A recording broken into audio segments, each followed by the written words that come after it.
Bingkai Ramadan. Bingkai Ramadan. Bincang-bincang sekitar Ramadan.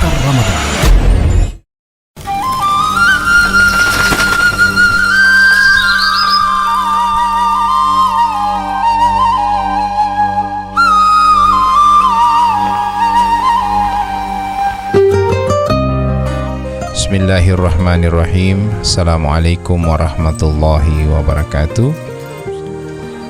Para pendengar yang sama dirahmati Allah Subhanahu wa taala, baik di Poliama Top FM Kabupaten Gorontalo dan juga CFM Bualemo.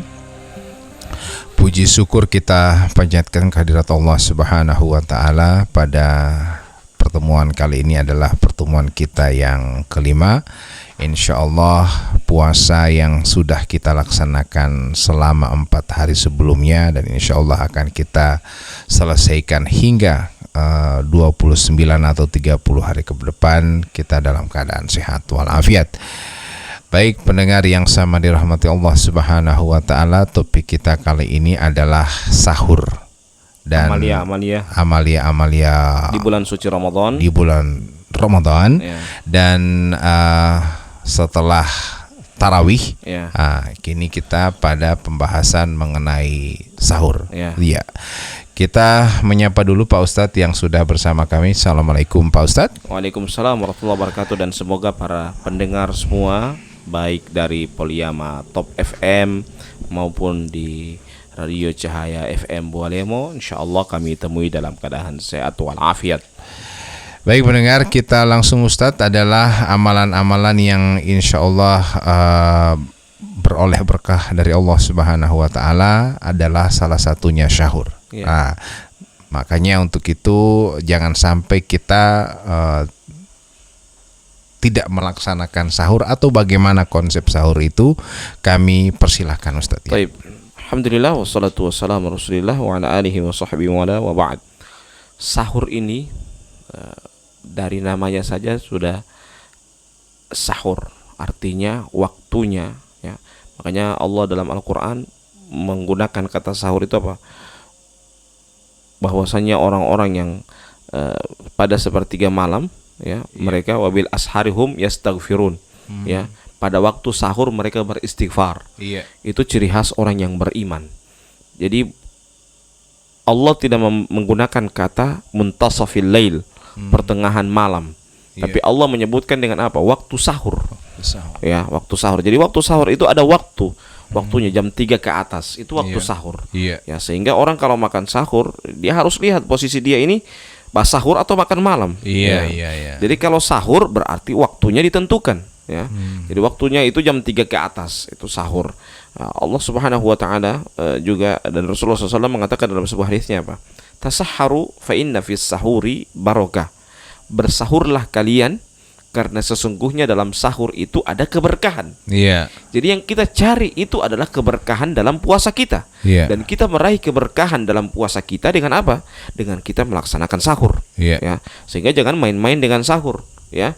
Makanya pembeda antara puasa kita dan puasanya ahlul kitab itu di mana? Di sahur itu. Ya, kata Nabi Muhammad SAW, al-faslu baina siyamina wa siyami ahlil kitabi akalatas sahur.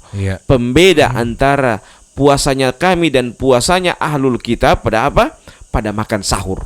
Jadi makan sahur itu jangan kita remehkan. Orang kadang-kala, Ustadz, mengantuk sekali saya Ustadz, saya tidak suka mau sahur itu Ustadz, mengantuk sekali saya ini, Ustadz tidak tahu saya ini tidur nanti jam 2, ya. Kenapa? Karena saya dari tadi malam saya bermain domino, ya. Jadi jangan jadikan alasan untuk bahwa sahur itu menghalangi sahur itu adalah kita bermain domino, ya. Kita bergadang. Kalau kita bergadang mungkin, kalau makanya orang-orang terdahulu itu pada saat mereka bergadang, mereka tidak tidur, mereka apa? Mereka baca Quran, mereka sholat, memperbanyak sholat, mereka banyak istighfar. Itulah pada bulan suci Ramadan, ya. Sehingga pada saat kita sahur, kalau kita ngantuk, ya memang begitu. Orang-orang soleh terdahulu itu mereka, coba bayangkan, sahur ini kalau dipikir, mau tanya sama orang, mau bangun ini kau suruh makan mulai tahilau ya. Tetap apa? Mereka memilih untuk makan. Karena apa? Karena itu mereka mencari keridhaan Allah Subhanahu wa taala, mencari keberkahan dalam puasa mereka. Jadi jangan diremehkan orang yang bersahur tersebut. Sehingga ketika kita dalam keadaan berpuasa juga, kita ingin berpuasa, jangan lewatkan untuk sahur itu. Jangan bilang, Ustadz saya so makan malam, tadi malam sebanyak-banyak saya makan Ustadz, so hampir 1 dandang saya makan. Ya, bila ente satu dandang, hampir 1 dandang ente makan, tapi ente tidak bersahur, ya keberkahannya dicabut. Jadi yang kita cari itu adalah keberkahan dalam puasa kita, dalam pada saat kita bersahur tersebut. Nah, ada aturan waktu untuk melaksanakan sahur, Ustadz. Apakah kita tidur terlebih dahulu atau tidak perlu tidur langsung sahur, bisa atau gimana, Ustadz? Ya. Alangkah lebih bagusnya kita tidur dulu, ya. Kita tidur, dan Nabi pernah ditanya, ya, berapa jarak antara sahur dengan sholat? Ya. Kata Nabi apa? Qadra khamsina ayah. Jaraknya berapa? 50 ayat. 50 ayat itu kurang lebih setengah jam atau kurang lebih 45 menit, ya. Itu jarak sahur dengan azan. Ya, seperti itulah. Jadi supaya orang tidak tergesa-gesa juga makan, kita harus bersahur dengan maksimal. Kita sahur maksimal. Jadi sahur kita usahakan maksimal, ya, supaya tidak tergesa-gesa, kita sahurnya dengan maksimal. Tidak perlu kita juga harus kita harus sahur yang mewah-mewah, tapi yang paling inti itu adalah kita mencari keberkahan. Bangun tengah malam, kalau kita dapat bangun 2:30, ya kita sholat malam dulu, ya 1 jam so kuat itu sholat malam, kemudian kita lanjut dengan makan sahur. Nah, baik, pendengar yang sama dirahmati Allah Subhanahu wa taala, baik di Poliamato FM maupun di Cahaya FM Bualemo, bahwa memang sahur ini ada kalanya karena aktivitas kita yang cukup padat. Misalnya sampai jam 2 malam kita masih dalam tetap bekerja. Nah, akhirnya kita sudah makan di jam 2 itu. Dan kemudian kita kaget nanti pas azan subuh. Nah, dan kita tidak sempat bersahur. Tapi kita sudah menganggap jam 2 itu sebagai sahur kita. Apakah ini termasuk sahur atau bagaimana, Ustaz? Iya, dia makan, dia sudah niatkan untuk sahur, dia masuk sahur. Tapi dia tidak mencari sunnah dalam sahur itu. Sunnah sahur itu apa kata Nabi Muhammad SAW dalam hadis yang diriwayatkan oleh Imam Bukhari dan Muslim dari sahabat Anas bin Malik. Rasulullah mengatakan apa? La yazaluna ummati ala khairin ma'ajjalul fitra wa yuakhiruna sahur. Senantiasa umatku itu dalam kebaikan. Kapan? Ma'ajjalul fitra, ketika mereka menyegerakan dalam berbuka. Dan apa yang kedua apa? Memperlambat dalam sahur. Jadi jam 2 itu bukan memperlambat, itu mempercepat sahur. Jadi diperlambat. Memperlambat itu maksudnya apa? Mendekati waktu subuh. Jadi seperti itulah. Jadi kalau jam 2 bertanya, Ustaz ada basahur, dia itu ya basahur tapi tidak sunnah, ya. Sunnahnya itu apa? Diperlambat sahurnya, seperti itu. Ustadz, kemudian ada lagi ketika kita memberi buka puasa kepada orang lain, ini orang berlomba-lomba memberikan buka puasa. Tapi ada pahala ketika kita memberikan sahur kepada orang lain. Oh, itu lebih bagus lagi. Ya. Kalau memberikan buka kan biasanya, tapi orang berlomba-lomba, maghrib itu orang. Itu lebih bagus lagi kalau dia memberikan buka, memberikan sahur. Ya, apalagi kalau sahur pada saat orang itikaf. Sudah, tenang saja ente. Saya yang mau tanggung semua ini selama ngoni itikaf 10 hari terakhir, saya yang tanggung semuanya. Berarti ini Masya Allah sekali, ya. Karena apa? Dia mempersiapkan makanan berat, konsumsi berat, bahkan baik konsumsi beratnya bukan cuma konsumsi biasa-biasa.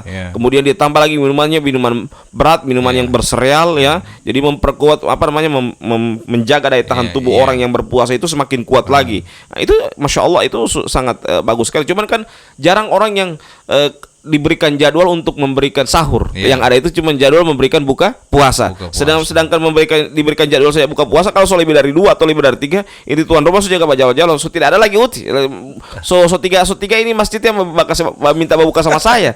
Ya, sudah juga tidak usah lagi masjid yang lain, ya. Dia suka sekali begini. Ya, di Arab orang itu berkelahi karena apa? Berampasan untuk memberikan buka sama orang lain. Di sini ya Allah, mudah-mudahan tidak ada masjid baik yang mendengarkan Poliamato FM maupun di Cahaya FM, mudah-mudahan tidak ada itu yang begitu, ya. Insya Allah mungkin di luar dari yang mendengarkan itu, mudah-mudahan seperti itu. Dan kita doakan kalau ada yang begitu, kita doakan semoga Allah berikan kepadanya rezeki, dan semoga mempermudah dia untuk memperbanyak untuk memberikan buka puasa dan memperbanyak untuk bersedekah. Nah, biasanya orang yang meminta untuk diberikan sahur itu ada panitia juga. Ya. Tapi panitia yang akan biasanya orang takmirul masjid. Ya. Biasanya ada masjid yang mengundang, misalnya ada siswa yang diundang untuk jadi, ada masjid tertentu menjadi imam di masjid itu, mereka ngundang 4 orang siswa dari aliyah misalnya atau dari pesantren untuk jadi imam selama tarwih,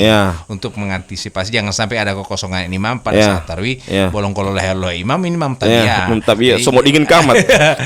Jadi mereka artinya mengundang para siswa ini dan kemudian mereka tidurkan di masjid. Nah, ini diberikan sahur oleh siapa dan itu diedarkan kepada misalnya tetangga-tetangga atau di kompleks perumahan. Jadi akhirnya datang panitia ke rumah kita. Sedangkan Buti buka setengah mati pun Buti mah sahur pun. Saya bilang kemarin sedangkan mau kue setengah mati, kue mau 10.000 ente mau bakar panas setengah mati. Apalagi ini nasi sahur susu harga 50.000.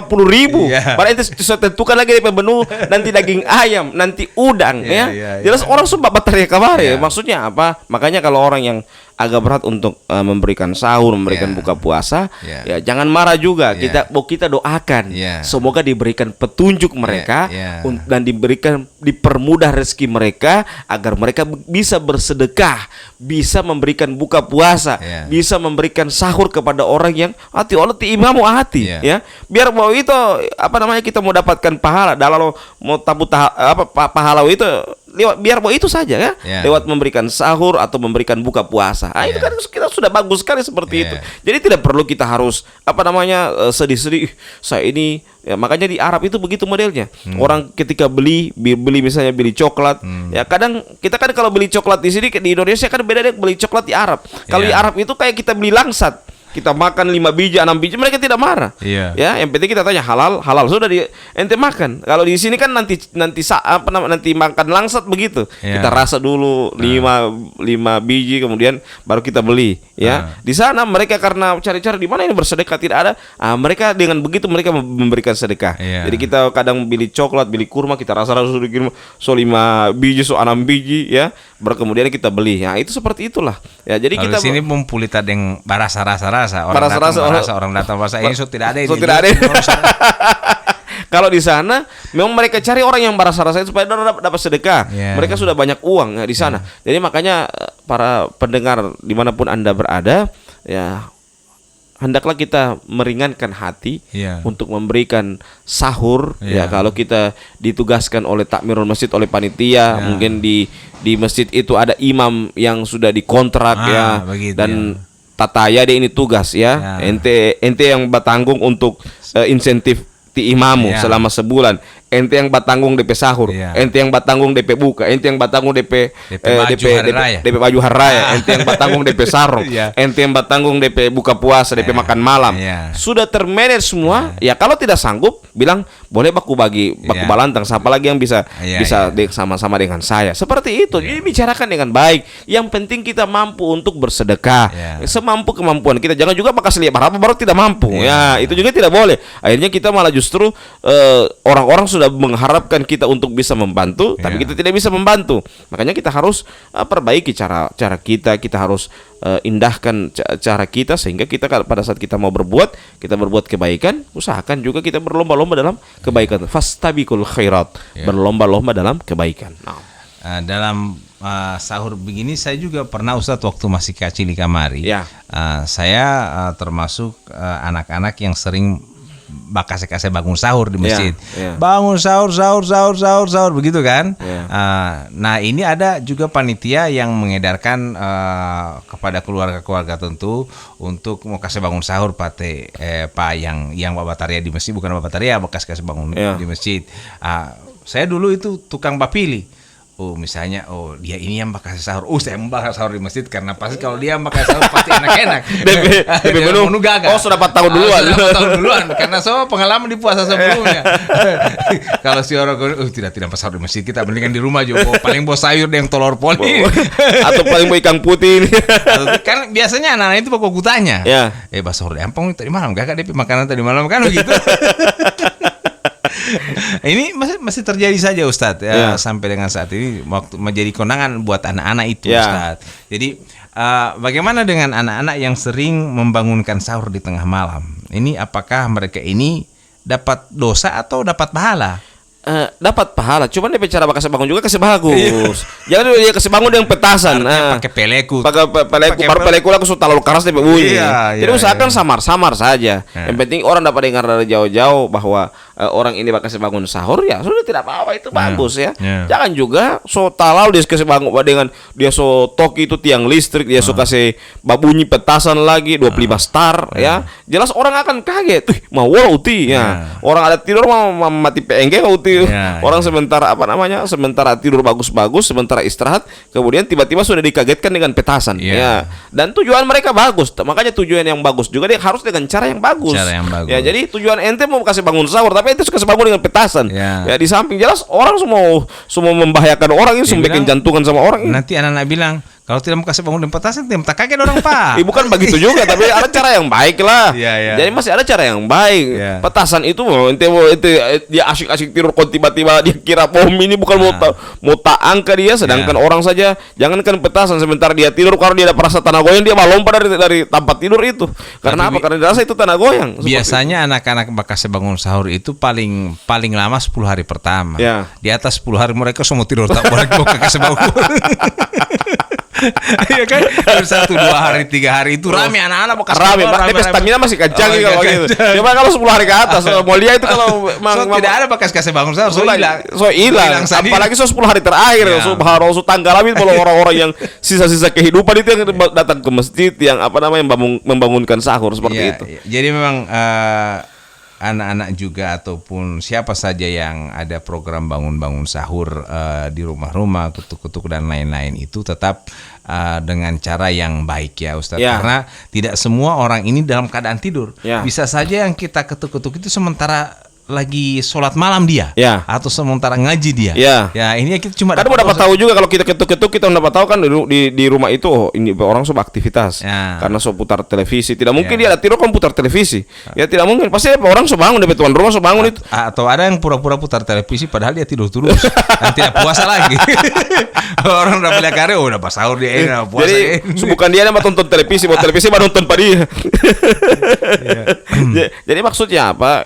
Kita sahur itu yang standar lah, dan membangunkan sahur juga dengan cara yang baik supaya orang merasa simpatik. Masya Allah, ini anak-anak juga bagus. Jadi kalau kita mau kasih bangun sahur, DP ketukan itu jangan terlalu keras, jangan terlalu keras. Sama dengan orang putar pengajian ini, DP pengajian sumbeking pongok talinya. Walaupun pengajian yang ente putar, tapi kalau sudah mengganggu orang sholat, itu juga akan mengganggu orang bukan lagi pahala yang terdapat, dapat dosa. Karena apa? Karena sudah mengganggu telinga orang, membuat kebisingan, sehingga dia tidak merasakan lagi ruh dari pengajian itu. Yang dia cari itu kan kenikmatan, dia nikmati itu ayat-ayat Al-Quran. Tapi ini supaya keras sekali, ini rumah persis toko kaset, supaya keras sekali, jelas orang tidak akan merasa nyaman lagi dengan mendengarkan pengajian, walaupun pengajian yang dia putar. Baru bukan lagi satu kali, sebelum lohor dia putar, habis lohor dia putar, sebelum asar dia putar, 1 jam sebelum asar, 1 jam setelah asar. Memang tiap hari. Baru dia suara keras sekali. Kalau dia sayup-sayup tidak apa-apa. Memang ada lagi pas saya rumah misalnya, nak wawe. So tidak nyaman, saya mau tinggal di rumah situ. Jadi baru bilang kemarin orang tidak nyaman, yang nyaman tuh tuang lolati walau. Karena memang coba dulu tinggal pada rumah cuma tuh. Tuang lolati walau DP tos sampai keras sekali. Coba dulu bilang saya coba. Makanya kita bersyukur kepada Menteri Agama yang menyarankan untuk mengatur volume toa itu Walaupun diksinya mungkin agak terlalu keras, itu masalah toa, tapi intinya itu toa diatur. Itu yang intinya. Coba bayangkan orang misalnya ada tidur, kemudian dia putar pengajian, bukan pengajian orang memarah karena pengajian, NTP volume ente suka keras. Itu yang jadi masalah. Jadi bukan orang mengkritisi, itu bukan masalah pengajiannya. Jadi bukan masalah DP ceramah, tapi DP toa sampai keras sampai di telinga, membuat orang tidak bisa tidur. Itu masalah. Walaupun kebaikan yang kita putar. Coba contoh kecil saja. Kita ada HP, ada headset. Tidak mungkin kita orang mau kasih maksimal pakai kita orang petalinga sendiri. Tidak mungkin. Jadi pas-pas yang memang sepadan, yang pakai kita petalinga. Itu seperti itulah. sama dengan itu. Ya. Nah, jadi kalau orang mau putar masjid, usahakan ente cocok-cocokkan ente peteli. Tadi dulu. Nah, Kalau ente sudah merasa sok bungo ente, sudah kasih kecili. Kasih kecil. Jangan sampai diteruskan lagi. Ini Ustadz pengajian, ya pengajian. Tidak ada yang larang dari pengajian, bro. Tapi ente cara kasih ini volume itu yang orang mempermasalahkan. Jadi baru kemudian pada posisi apa ente putar pengajian. Kalau jam 3 ke atas, oke, orang mungkin tahibur dengan pengajian bahwa orang tahu ini orang tunggu-tunggu belum imsak ini makar masih pengajian di masjid ya seperti itu kan berarti masih pengajian. Kalau DP petugas kan masih sementara basahur dan masih pengajian itu. Jadi tidak mungkin imsak ini masih pengajian seperti ini. Jadi jangan sampai ente putar setelah sholat subuh ente putar pengajian. Orang pikir masih pengajian. Masih pengajian. Masih bisa bakar.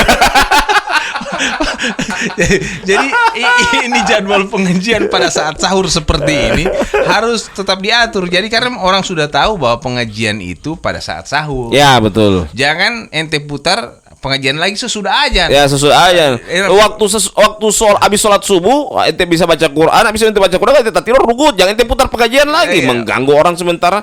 Jelas rata-rata orang kalau berpuasa itu habis subuh mereka tidur. Ya. Kalau ente putar pengajian, ada yang tak tidur gara tidak dapat basahur, dia bangun kamar, masih pengajian. Masih pengajian dia yukul lagi. Panas.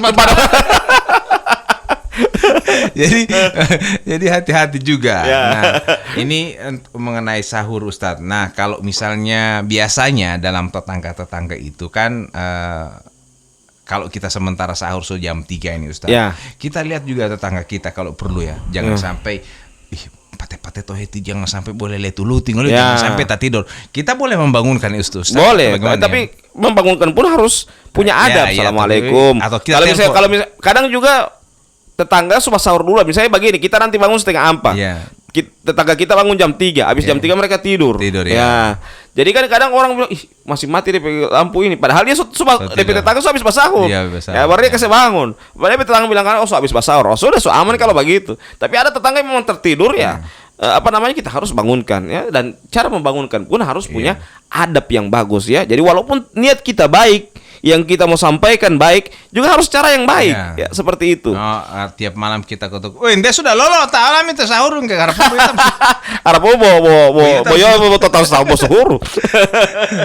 Jadi kita menyampaikan dengan cara benar, dan ketika kita ada yang menyampaikan kepada kita ucapkan terima kasih. Terima kasih ya. Atau minimal kita WA atau kita telepon. Biasa juga kan pada orang yang terlambat sahur itu ataupun yang tidak dapat sahur itu di ujung-ujung Ramadan Ustaz. Ya. Karena memang stamina turun itu. Dan dia kurang tidur kan. Jadi jelas staminanya sudah mulai menurun. Pada saat di ujung-ujung begitu itu yang harus dijaga betul. Ya, dijaga betul, usahakan. Makanya orang kalau misalnya mau sahur justru di ujung-ujung begitu kasih kuat stamina, banyak makan daging, banyak makan ayam ya.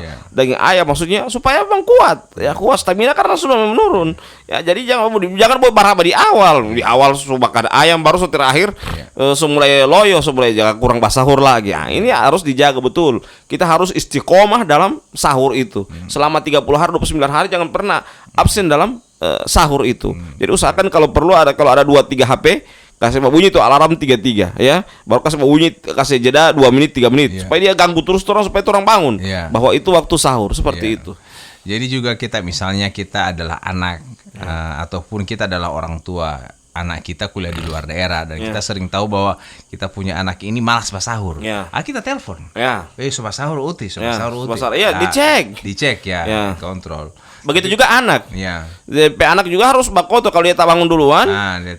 Dia telepon sobat sahur sudah. Kalau sobat sahur sudah aman kalau begitu. Kalau yang masih pacaran Ustadz bakal saya bangun sahur tidak ada bau nafsu itu. Ya hanuk itu mau mungau itu. So sahur ti ade. Ti ade mau itu toh. So sweet.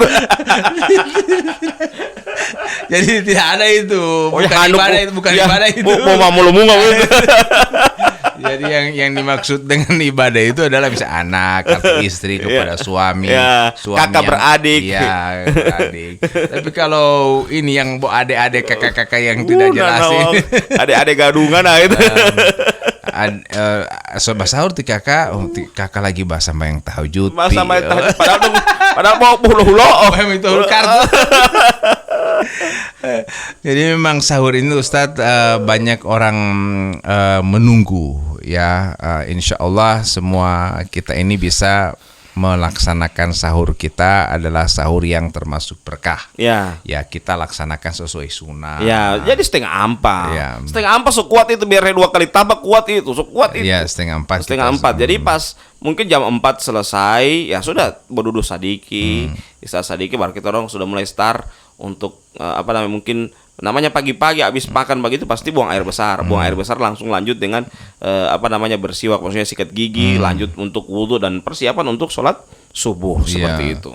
Dan biasanya yang bangun terlebih dahulu itu adalah ibu-ibu. Ya. Ya, mereka bangun sahur terlebih dahulu untuk persiapan makan. Kemudian bapak-bapak dibangunkan atau yang anak-anak nanti setelah siap semua makanan baru dikasih bangun orang-orang dalam rumah. Ya. Ini betapa luar biasanya pahala ya seorang ibu yang menyiapkan sahur dengan dia bangun terlebih dahulu. Ya. Ya. Dan bukan cuma itu, yang beruntung itu ibu-ibu yang haid, kemudian dia mengatur sahur. Ya. Ya, atau memberikan sahur. Ya. Ya, jadi sama dengan berpuasa dia, walaupun dia haid, dia sudah dapat pahala. Apalagi kalau yang dia atur misalnya 3 orang, 4 orang, jadi 1 hari dia kasih tinggal, ganti dengan 4 hari, karena 4 orang yang diatur. Jadi seperti itu. Jadi tidak hanya kita berlomba-lomba memberikan buka puasa kepada kaum muslimin yang lain, tapi kita juga insya Allah juga berlomba-lomba untuk memberikan sahur. Ya. Kalau biasanya kan setelah kita melaksanakan tarawih itu Ustadz, ada makanan, kita pikir bahwa ini pasti akan kelebihan pada waktu sahur. Kasih ke tetangga. Ya, kasih ke tetangga. Jangan punggili. Jangan punggili, masih orang kalau bisa makan, lihat cari itu yang susah, mana yang susah, bagi kasih. Jangan ente kadang kan orang bilang kemarin nanti semua busuk baru ente kasih sama tetangga. Usahakan yang masih higienis, yang masih panas-panas, ente bagi sama tetangga. Apalagi dia sudah cium ente ada masa. Sampai coba bersin lagi dia. Hacu. Coba bau bawang dari mana ini, bawang goreng ini semua. Ya, tetangga di sebelah sedangkan asap tidak mudah palia. Ya. Ini kan DP aroma yang jadi usahakan dibagi. Kan enak. Betapa enaknya kalau misalnya makanan yang kita bagi, maksudnya makanan yang kita masak itu habis. Tapi kalau misalnya rugi, mau dikasih makan ayam dibuang-buang, ya akhirnya kan itu mubadzir ya. Kata Allah Subhanahu wa taala, innal mubadzirina kanu ikhwana syayatin. Sesungguhnya mubadzir itu temannya syaitan. Jadi jangan mubadzir. Jadi usahakan kalau kita mau masak, bagi sama orang, dan baginya masih masak-masak, masih panas-panas. Jangan nanti semua busu baru baginya sama teman semua busu itu. Nanti semua busu baru nanti bagi sama nanti tetangga. La ilaha illallah. Atau tidak dia kasih masuk pol di kulkas. Kan tidak laku dia bakar. Besoknya pol dia goreng. Kemudian pol dia suir-suir. Kemudian dia tumis. Paling dia bikin loni lagi. Ayam yang sama ini. Nanti tidak bisa bikin apa-apa, itu baru dia kasih di tetangga. Sedangkan ente tidak mau, apalagi tetangga kasihannya. Jadi pendengar yang sama dirahmati Allah Subhanahu wa taala, sudah 30 menit kita bersama dan sudah mendekati waktu imsak. Kami ucapkan terima kasih atas seluruh atensi Anda. Insyaallah kita akan ketemu lagi di besok menjelang imsak atau di acara sahur besok malam insyaallah Ustadz ya.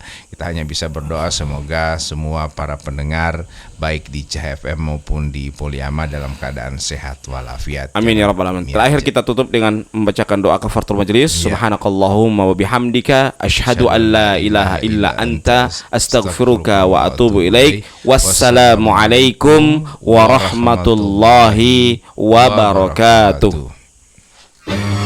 Bingkai Ramadan. Itulah bincang-bincang sekitar Ramadan atau Bingkai Ramadan.